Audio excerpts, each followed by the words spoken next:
Olá pessoal, mais uma vez estamos aqui de novo e eu deixo as minhas saudações iniciais, que pode ser bom dia, boa tarde, boa noite, porque eu não sei a hora que vocês irão ver. Mas hoje eu fiz questão, ou questão, tanto faz, de convidar uma pessoa que tem uma bagagem nesta área muito grande. É um professor, como eu, só que é um professor que também trabalha na área do meio ambiente. É um professor que trabalha numa escola de bombeiro civil, não militar, o bombeiro civil. Há quantos anos, Tiago, você está aqui trabalhando com bombeiro civil? Desde 2013. Então veja, desde 2013. Bom, aqui está o Tiago Luiz Franzoni, italiano, tutti buona gente, come io. E, Tiago, eu quero abordar com você o seguinte. Nós estávamos ontem começou o inverno, nós estávamos no outono. E nessa passagem do outono para o inverno, nós temos uma característica no meio ambiente em relação às árvores. O quê? Perdem as folhas. E a resposta do porquê as árvores perdem as folhas é porque, como nós precisamos quase todo dia de dormir um pouco, as árvores também necessitam do que nós chamamos de um período de dormência. Eu que mexo com orquídea, eu sei muito bem disso. E nesse período de dormência, o fluxo da seiva bruta e da seiva elaborada diminui. Diminuindo o fluxo do seiva da bruta e a seiva elaborada, a folha começa a ressecar. Resseca, cai. E a hora que ela cai, vai fazer aquele biofolhas, que é a coisa mais fácil que tem para pegar fogo. E é exatamente isso que eu quero discutir com o Tiago, absorver dele algumas informações do que a gente deve fazer nessa hora que cai muita folha, só reunir, pôr fogo. Não. Diga, Tiago. Vamos lá. Bom dia, é um prazer poder contribuir, mediar sobre esse assunto. É um momento crítico, essa passagem do outono para o inverno, né? É um momento que a sociedade precisa ter um pouco mais de atenção. Essa atenção se dá pelo cuidado de compreender como fazer prevenção, não só nas residências, né? Na sociedade em si, no município, mas em qualquer área urbana, até mesmo na zona rural. Então veja, esse é um momento um pouco mais delicado, porque a folhagem, a vegetação em si, ela acaba ficando desidratada, ou seja, ela se torna mais seca. Então é o ponto de ignição favorável para início de uma queimada. Portanto, é necessário o recolhimento dessas vegetações, que por si só também ela pode gerar, por uma condição da própria bactéria, da própria folhagem, por uma condição física ou química, ela pode gerar uma reação em cadeia e também ter uma autoignição. Então, nesse momento, toda a vegetação, boa parte delas, né, a gente não pode generalizar, elas ficam mais propícias a ter uma fonte de ignição.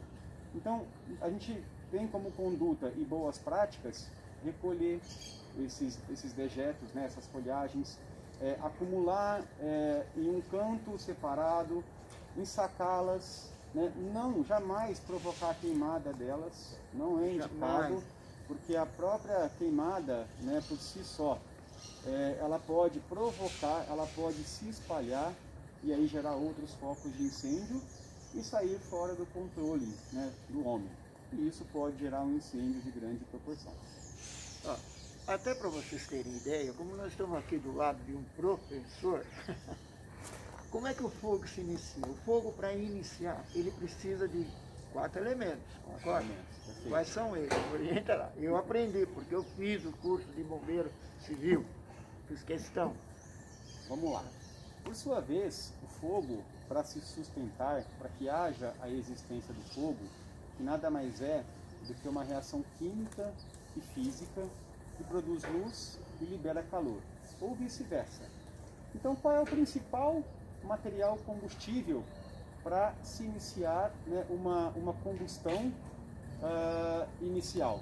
É a própria vegetação, é a própria folha, que já está desidratada.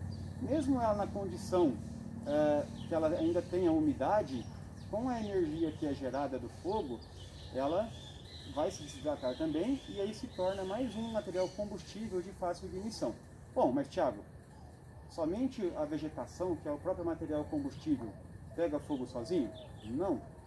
Para que haja o fogo em fase inicial, é necessário a combinação de 4 elementos, sendo eles um material combustível, como exemplo, que é o material sólido comum, a própria folhagem ou a própria vegetação no contexto geral, uma fonte de calor, que é a ignição, e o oxigênio que nós respiramos, que está presente no ar atmosférico. Na combinação desses 3 elementos, acontece a chamada reação química em cadeia, ou seja, o fogo ele pode ou não se sustentar dependendo dessa reação. E aí esse incêndio, né, ou esse princípio, ele nasce pequeno, ele pode ganhar força, ele pode ganhar proporção, e aí se perder, né, do controle do homem, e aí gerar grande destruição, não só na zona urbana, assim como na zona rural, e provavelmente isso pode acometer aí o meio ambiente. Verdade, verdade. Vou aproveitar e fazer uma pergunta que muita gente me faz, mas eu agora vou passar a pergunta para o Thiago. Afinal de contas, você é o professor do Bombeiro Civil, eu sou aluno nesse momento. Tá? O extintor de incêndio, ele apaga o incêndio? Boa pergunta. É uma pergunta que eu ouço todos os dias, né? Nas instruções, nos treinamentos, na própria instituição, agora na modalidade híbrida, né, que é o ensino remoto. Então, por conta da pandemia, a gente tem lá na modalidade ensino remoto, ensino presencial em pequena proporção. Então, é uma pergunta que eu ouço diariamente, né? Ou seja, o extintor de incêndio, ele foi projetado e destinado a controlar, a extinguir o princípio de incêndio, ou seja, o fogo na fase inicial. Tá? Se eu fizer uma breve leitura do que traz a Portaria 5 de 2011, ela fala que todo extintor de incêndio é um recipiente metálico que contém no seu interior o agente extintor para combate rápido e imediato a um princípio de incêndio. É verdade. Então muita gente pergunta, não, eu tenho extintor em casa, não tem problema nenhum, se pegar fogo lá eu uso extintor. Eu falo, cuidado, o extintor é para o início, o princípio de incêndio.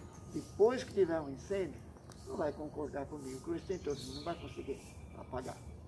Tá? Isso é uma coisa... Aqui na escola, eu até tive a oportunidade, você aprende muita coisa. Inclusive, a visão agora que nós temos é bem diferente. Tá? E os incêndios que ocorrem, a gente pode dizer que a maior parte deles é causado pelo homem.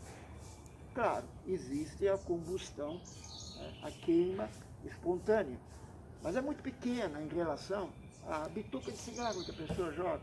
Entende? Deixa lá, não tem problema. Não é verdade, Thiago? Com certeza. O fogo que acontece na vegetação, ou no chamado incêndio florestal, ele tem uma incidência, e pelas estatísticas, a grande maioria são causadas pelo comportamento do próprio ser humano, né? A gente fala do que é o comportamento do homem. Ou seja, acontecem as reações físicas e químicas naturais por si só, ou por sua vez, que podem provocar uma combustão inicial e daí gerar o fogo, né, por sua vez, e logicamente as suas proporções. Portanto, as ações humanas são os fatores principais, relevantes para o início de uma fonte de ignição na vegetação ou na área rural, que é a grande incidência que nós temos aí e que passa na mídia todos os dias, né? Essa grande preocupação, porque o incêndio de vegetação ou florestal, ele atinge a zona rural, e nós aqui, o município de Ribeirão Preto, né, ele é cercado por vegetação, né, pelas matas de canaviais, que é toda a parte da agricultura, e o incêndio ele acontece, não se tem meio de controle inicial, até mesmo porque até o chamado do socorro externo, geralmente pelo 193 ou pela rodovia, né, pela autovias, pela pessoal da Artéries, ou seja, a concessionária que dá apoio na via, ela também tem um caminhão-tanque que vai dar o primeiro auxílio. Só que, por sua vez, dependendo da distância ou da localidade e o meio de acesso, se torna prejudicial o tempo-resposta para o controle imediato. Daí, então, acontece grande destruição, né, da parte do meio ambiente. Exato. E aí, quem sofre mais, além de nós, por causa que a fumaça ela é tóxica, eu como professor de química, fisicoquímica, eu quero lembrar a vocês que quando ocorre uma queima, eu tenho a liberação de dois produtos fundamentais, que é o gás carbônico, CO2, e tem um monóxido de carbono, CO, que esse é extremamente prejudicial, porque ele se complexa com o ferro da hemoglobina e simplesmente o sangue não consegue mais transportar o oxigênio. E aí você morre por asfixia. Pois bem, uma das grandes consequências, né, assim como o professor Luigi mencionou, de um incêndio florestal, o maior prejudicado é o próprio meio ambiente. Sim. Né? Como consequência principal, diminuição da temperatura, né? O acometimento aí no lençol freático, nas curvas d'água. O solo, por sua vez, na grande maioria, se torna impróprio para o cultivo, né? A diminuição do oxigênio na camada atmosférica, né? E logicamente aí que a saúde pública também sofre muito por conta dos gases gerados por essa combustão. Então, dentre essas consequências que nós mencionamos, existem outras ainda, né? Então, todos esses gases que são gerados por essa combustão acomete diretamente, né, fere diretamente o nosso ecossistema. Daí vale ressaltar, professor, da questão do efeito estufa, né? Claro. Que é o que nós estamos sofrendo muito, dia após dia, por conta de consequências, né, e do próprio comportamento do ser humano. Nossas atitudes. Exatamente. Nossas atitudes. E tem muita coisa que a gente poderia ficar horas aqui comentando. Imagine o pessoal que agora está sofrendo devido à pandemia, ao Covid. Todo mundo sabe que ataca o sistema respiratório. E aí, chega uma queimada que ocorre aqui, os gases produzidos são levados pelo vento em várias direções. As pessoas que sofreram, que sofrem devido à pandemia, elas têm um problema respiratório, elas estão respirando isso. Não vai fazer bem para elas de jeito nenhum. De jeito nenhum. São várias consequências, né? Além da fauna, da flora, das espécies que são extintas por conta do calor, por conta do fogo que é gerado, e os gases tóxicos que vão acometer aí diretamente o ser humano através das vias respiratórias. Então são consequências que, dependendo da condição, pode ser irreversível para o ser humano. Normalmente são. E a Secretaria do Meio Ambiente, por sua vez, né, através dos meios educativos, trabalha fortemente nessa educação. O grande impacto que isso causa hoje é a pandemia. Exatamente. Né? Por estarmos vivendo um momento aí de restrições, por conta da pandemia, do Covid-19, dificulta, né, as ações da Secretaria do Meio Ambiente para levar para a população, para a sociedade, através de meios eletrônicos, né, da mídia, as campanhas educativas para a prevenção dos incêndios florestais de vegetação. Aqueles, muito comumente, que são provocados no próprio terreno de casa, no próprio fundo de quintal da nossa própria casa. Olha, eu como da parte da Secretaria do Meio Ambiente, eu posso dizer uma coisa. O trabalho que a gente tem de conscientizar, estamos agora numa situação muito difícil por causa da pandemia. A gente, quando reúne 3, 4 pessoas, já começa a falar que está aglomeração. Então, o nosso contato com o público está sendo tudo via internet e via meios digitais. Mas há um trabalho, a nossa secretária, senhorita D'André, e o nosso prefeito, que por sinal foi até meu aluno, eu tiro o chapéu para ele, para ambos, faz um trabalho belíssimo. Eu não estou fazendo média, não. Eu estou sendo sincero. O trabalho que o nosso prefeito, o trabalho que a nossa secretária tem feito, é uma coisa assim fantástica. Tem me cobrado muito, né? Quais são as ações que vocês têm feito em relação ao meio ambiente, né? A gente tem feito tudo que pode dentro do mundo virtual, já que o mundo físico nós estamos amarrados, essa é a pura verdade, nós estamos amarrados. E uma coisa interessante que até amanhã nós vamos ter uma palestra sobre, ou melhor, um bate-papo sobre isso. Com essas queimadas, o que o bosque recebe de animal machucado, queimado, é uma coisa assim incrível. E a gente tenta fazer o que é possível para poder... Vamos ter até um bate-papo com o veterinário, com o pessoal com a administração do bosque, mostrando esse detalhe. O quanto de animais chegam no bosque, animais silvestres, não são animais domésticos, animais silvestres no bosque, em função dessas queimadas que ocorrem aí, de uma forma, algumas naturais e alguma forma inconsciente das pessoas. Exatamente. São as consequências, né, geradas, e o município ele absorve, né, porque nós temos toda aquela questão da lei de proteção animal, né, tem a lei das queimadas, que é muito claro, temos o Código Estadual do Incêndio Florestal, as instruções técnicas do próprio Corpo de Bombeiros.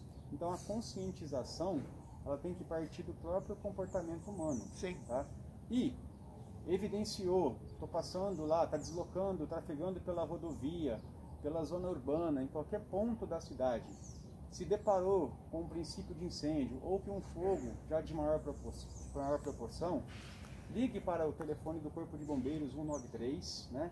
Solicite o auxílio, informe qual é a localização, se possível, traga, né, um pouco mais de características daquele tipo de fogo ou do incêndio e um ponto de referência de localização para que essas equipes possam chegar aí com maior brevidade no ponto e iniciar o controle, justamente para poder evitar grandes consequências e atingir aí a zona urbana, pegar casas, né, escolas, enfim, e o próprio ser humano.